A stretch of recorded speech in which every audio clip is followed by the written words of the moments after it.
Hello and welcome to Channels Book Club. My name is Olakunle Kasumo, and it's great to be on this show today.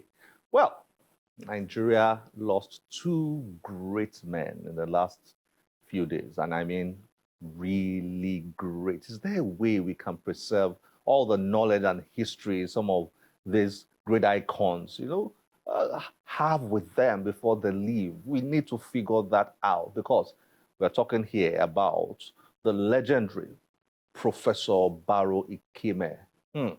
Great historian, giant among giants. Well, he has this book that I have read that I will never forget. It's titled, Can Anything Good Come Out of History? Can anything good come out of history? It's a collection of 14 lectures and papers on Nigerian history spread over the years 1977 to 2013. And like his earlier book, which are History, The Historian and the Nation, and The Voice of a Nigerian Historian, the burden of the lectures put together in this particular book is to demonstrate that history is not the useless discipline it is often portrayed to be in Nigeria. Well, you need to read that book. It's really, really fascinating. But I was more or less a bigger fan. Well, not trying to compare the two men, but I was more familiar with the late Peter Enahoro. Peter Pan, they used to call him. And he was such a brilliant, brilliant writer. Brilliant writer. He was a great columnist, one of the greatest in the history of Nigeria. He passed away very recently. Now, his memoir, he was very careful to explain that it's not an autobiography.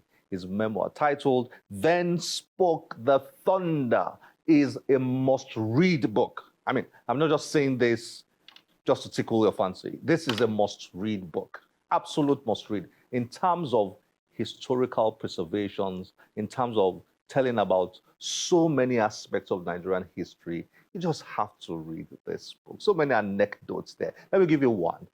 Now, did you know that in 1953, when his brother, by the way, was the late Anthony Enahoro, when his late brother moved a motion for the independence of Nigeria, somebody moved a counter motion. So basically, Anthony Enahoro moved a motion in the parliament in 1953, said Nigeria needs to get independence. Somebody moved a counter motion to say, no, not yet. Let's get our independence when we are ready. Who was that? Guess who? Sir Abubakar Tafawa Balewa. That's Nigeria's first and only prime minister. He moved that counter motion. Well, Peter Enahoro wrote that in 1960, when Nigeria now had her independence, that he refused to go to that ceremony because he felt that this is the man who moved the counter motion in 1953, and here he is being prime minister. I mean, this is very interesting. You need to read the stories. There's so many anecdotes like that. But it's politics, the way politics is, always moving grounds, shifting grounds, and so on and so forth. But the big question is, are those decisions made in the interests of the people that politicians lead? That's a big question. Well, Peter Enahoro's book is very interesting, and I will read an excerpt from it later on, but not now. His other book, How to Be a Nigerian, is an absolute must-read. It's very small-sized. It's something you can read if you are somebody who doesn't like to read a lot, you don't have patience for big books like Then Spoke the Thunder, which is quite a huge book, you can pick up How to Be a Nigeria. How to Be a Nigeria is one of the most iconic books ever written in the history of Nigeria. And I mean that. It's a popular book. It's a very, very interesting book, very, very funny. And quite a number of stores still sell it today, so you can easily get it. It's very satirical. You read this book and you are laughing. So Peter Enahoro basically wrote in this book his thoughts about the emerging Nigeria. Remember, this book was written in 1966. And at that time, the average person identified himself or herself more as an Igbo or Yoruba or Hausa or Fulani or Tiv. But the Nigerian, the one that we all dream of seeing, according to Enahoro then, was just emerging. But he did say in his second book, then spoke the thunder, that Nigerian may not emerge for another century, but that's another topic. But he wrote about his observations of the Nigerian. I'm going to read one to you here. He titles it "The Chairman." The chairman. Let me just read a little bit here. Next to God, there is nothing that fills the heart of the Nigerian with greater awe than a chairman. God is divine, but the chairman rules the temporal. In certain parts of Nigeria, the office of prime minister can only be understood if you explain that he is the chairman of the government. He wrote this in 1966, so then it was prime minister. So you could change the word, you could change prime minister here to president. That the office of president can only be understood if you explain that he is the chairman of the government. A chairman is appointed to direct a lecture. There is a chairman at a football match, a wedding reception, a naming ceremony, funeral, political rallies, and benefit film shows. Such is the passion that if 3 Cub Scouts are lost in the woods, they will very likely appoint a chairman to lead them safely back to the wolf pack. So there you go. What qualifies a man for selection as chairman has never been clearly defined. He may be a wealthy member of the community. On the other hand, he may be a washed-up but gravely dignified bankrupt, or a contributing columnist whose articles in the press are outstanding because no one understands them.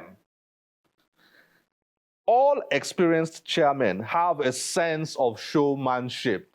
Not only is he expected to distinguish himself in sartorial flamboyance, he carries a bundle of files and has a younger relative or servant trailing behind him bearing an umbrella. That's Nigeria for you. We love our chairman. Chairman at the wedding, chairman at the book launch, chairman at the launch of a new product, chairman here, chairman there. We love our chairman. We love our chairman.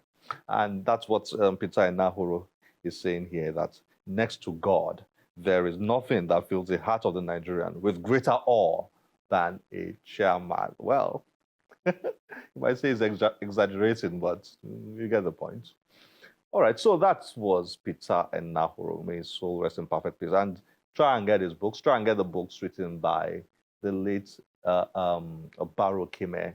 When it comes to Nigerian history, you need to get those books and read. Up next, we're going to take a reading. It's still very much a political season in Nigeria. Politics does not go away until after May 29th. I mean, it just never goes away, does it? Well, how did President Goodluck Jonathan lose the 2015 election? Who else can tell you that story than somebody who served on his cabinet? Here's a reading. Enjoy this.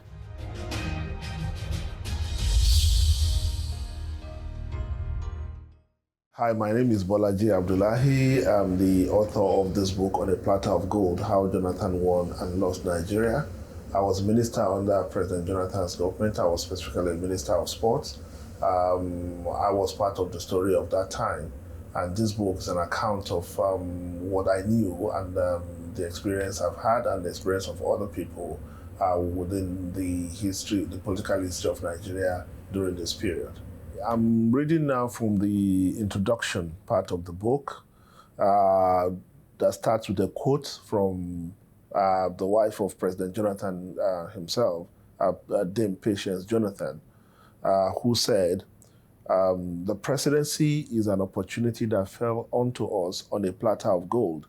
We didn't fight, we didn't pay. God willed it to us. As you can see, the title of the book was taken from this statement by Mrs. Jonathan. The book starts this way. In April 2015, a phenomenal political event happened in Nigeria. For the first time in the nation's history, a sitting president was defeated in an election. Perhaps more significantly, he conceded defeat and handed power to the opposition. He was hailed a hero, the new African hero of democracy. But what went wrong? Only 4 years earlier, President Goodluck Jonathan was easily one of the most popular presidents on the African continent. His meteoric rise to power was nothing short of miraculous. From an unknown lecturer, he rose to become a deputy governor, a vice president, and then president of Africa's largest democracy, without a single vote to his name. Jonathan came a long way in an incredibly short time. When he decided to contest in 2011, he declared that growing up as the son of a fisherman in the creeks of Nigeria's Niger Delta, he had no shoes. This message resonated with millions of poor Nigerians who saw their own aspirations reflected in his amazing grass to grace story. If I can make it, then you can as well, he had said. When he opened his Facebook page, he connected with Nigeria's 60 million youth population who felt he brought the awesome power of the president down to their level. At a point, he was declared the most followed president on Facebook in the world with close to 2 million followers. He went on to win the 2011 election with the highest majority vote ever recorded in the country's history. In Nigeria's complex politics of identity, Jonathan represented many of the country's social categories. The poor could connect with him, he was one of them. The minority ethnic groups, who easily constitute a new majority when put together, saw one of their own coming to power through a popular election for the first time in Nigeria. The young people could feel him. He was the youngest president ever. The intellectuals could relate with him. He was the first president to hold a doctorate. The Christians could relate with him because he gave a Christian face to a country in which the two major religions live in perpetual fear of domination of one by the other.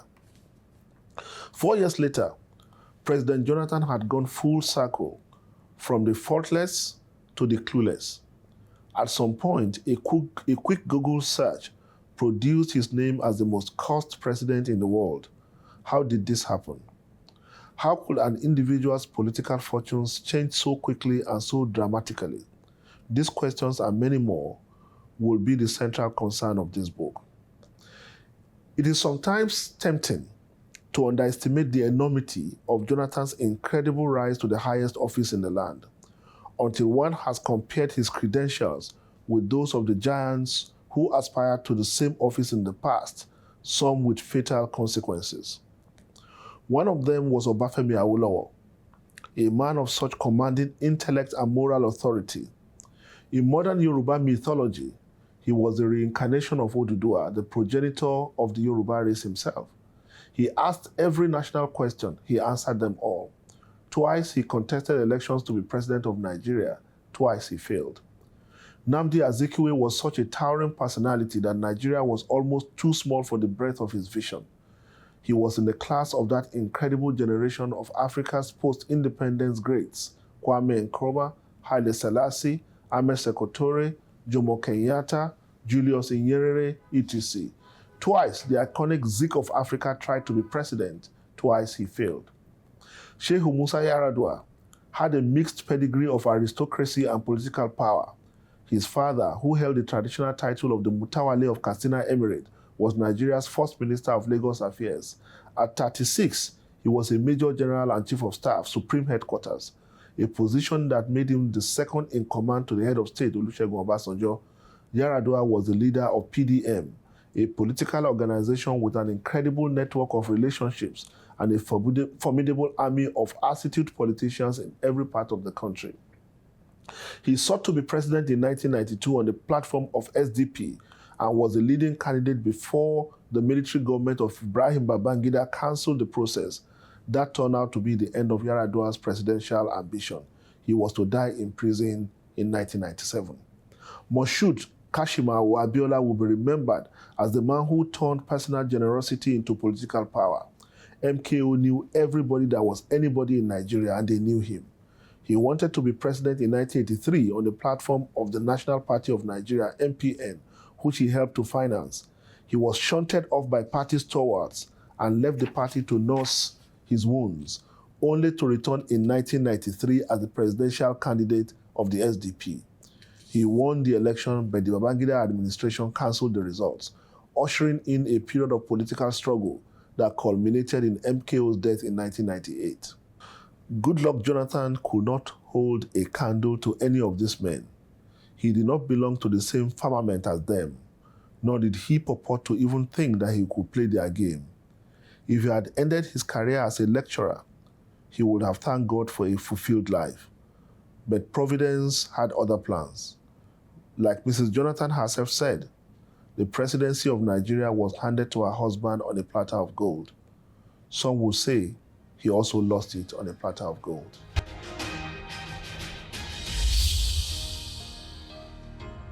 Something interesting went down in Lagos. Interesting, and I'm so happy that people are doing this.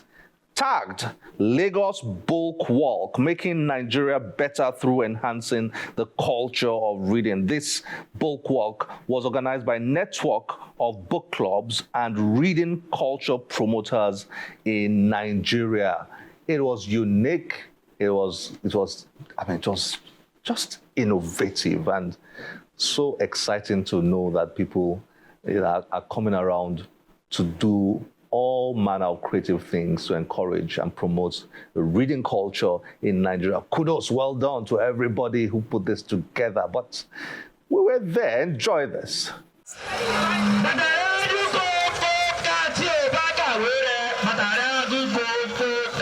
The network of book clubs in collaboration with reading culture promoters in Nigeria, NBRP, has held the first Lagos Book Walk to promote book reading culture in the state.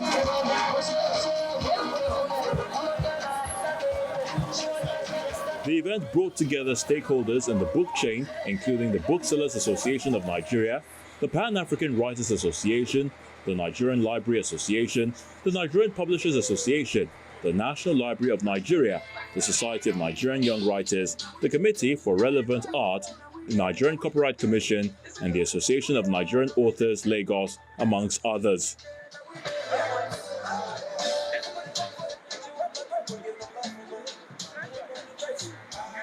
The Lagos Book Walk, aimed at stimulating greater interest in books and reading, commenced from Ikeja bus stop, Lagos, through Obafemi Awolowo Way.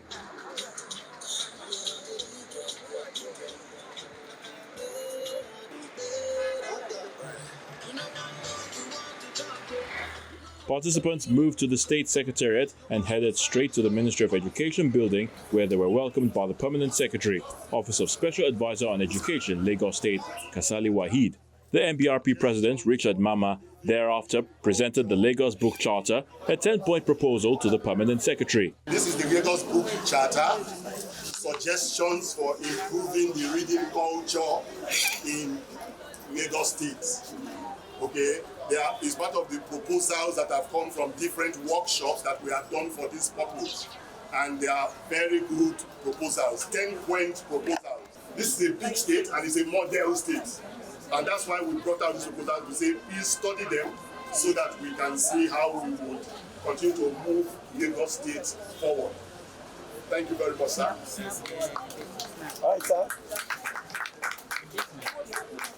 In his reaction, the Permanent Secretary, who applauded the participants and organizers for the course, gave the progress report of the state government with respect to promoting reading culture. From 2019 to date, we have equipped over 200, renovated over 293 libraries in public secondary schools. They are not just libraries. They are digitally ready libraries because they are equipped with computers, and they are standard libraries.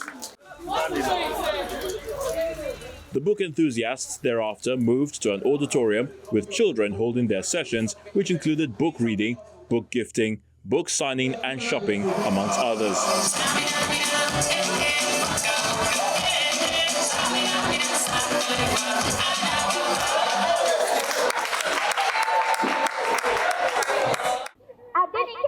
Ifolowo's daughter. He is the baale of a traditional head of Idorogu village. Adenike's mom died few minutes after giving birth to her. This tradition was quite unusual in Idorogu village. When Adenike was sick, she surprised her dad and the villagers by bringing a baby chimpanzee as a pet. If you study, if you can pay the price, if you can pay the price, if you can burn the candle, trust me, the reward awaits you. Participants in the book walk exercise gave their thoughts on the event and the impact it will have on the state's reading culture. You will agree with me that the reading culture has dwindled, and we're trying to make it come back, because we all know that readers are leaders. And when we read, you can hear, books take you everywhere. Books keep you entertained. Books improve your vocabulary. Books improves your emotional intelligence. So I tell you that books are a great way to become a better person. We want to encourage parents not just to pay the school fees, send their children to school, but to encourage them to read. When they read, they retain knowledge, they know better, they act better, they live better. We want to encourage children, aside from buying the textbooks for their courses in classes, they should also buy books that will build them. I feel like this place is really nice, and I love the fact that they are introducing a lot of books to young children. And I wish my sister came along with me, because she will love this place. Reading is a really essential thing for a child to grow. If a child doesn't read, how will the child grow? Reading expands the imagination to the possibilities that the jobs, careers, and things the child can decide to do. I feel without reading, there's no world. This event is going to have a very positive impact on the reading culture. The first thing is we've gathered readers together.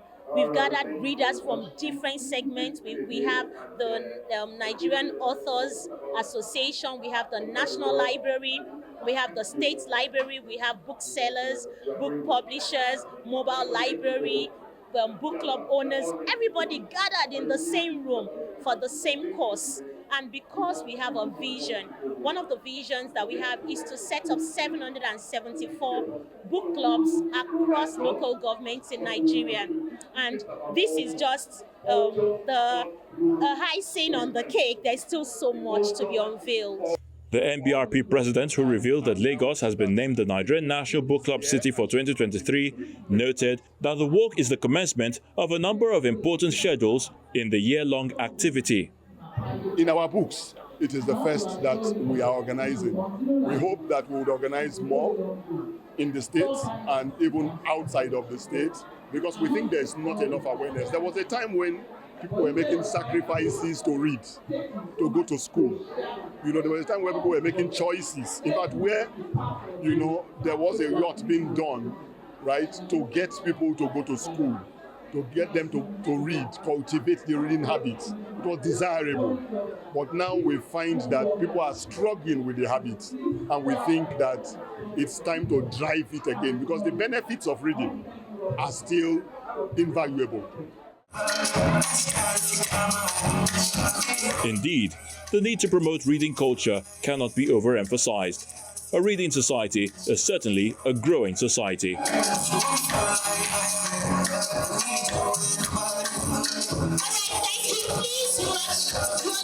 Please,